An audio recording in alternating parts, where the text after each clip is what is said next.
থাইল্যান্ডের রাজধানী ব্যাংককে প্রধান উপদেষ্টা ডক্টর মোহাম্মদ ইউনূস এবং ভারতের প্রধানমন্ত্রী নরেন্দ্র মোদী বৈঠক অনুষ্ঠিত হয়েছে।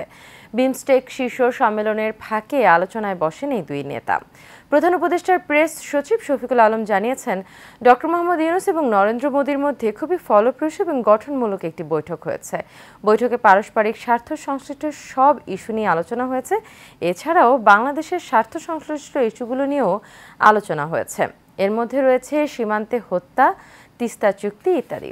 তিনি আরও জানান, প্রধানমন্ত্রী শেখ হাসিনাকে ফিরিয়ে আনার ব্যাপারেও আলোচনা হয়েছে।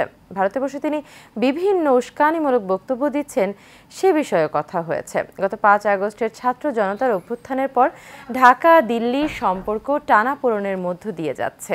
এর মধ্যে আজ প্রথমবারের মতো ডক্টর ইউনূস এবং নরেন্দ্র মোদী আলোচনায় বসলেন।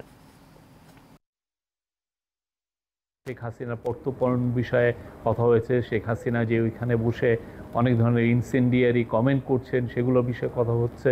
তারপরে বর্ডার কিলিং নিয়ে কথা হয়েছে। আমাদের দুই দেশের মধ্যে যে গাঞ্জেস ওয়াটার ট্রিটিটা আপনি জানেন যে নতুন করে এটার এক্সপায়ার হয়েছে, নতুন করে ট্রিটিটা হওয়ার আবার কথা হচ্ছে, এবং তিস্তা ওয়াটার, এগুলো সবগুলো নিয়েই কথাবার্তা হয়েছে। আমি বলবো যে মিটিংটা খুবই কনস্ট্রাকটিভ, প্রোডাক্টিভ এবং ফ্রুটফুল হয়েছে।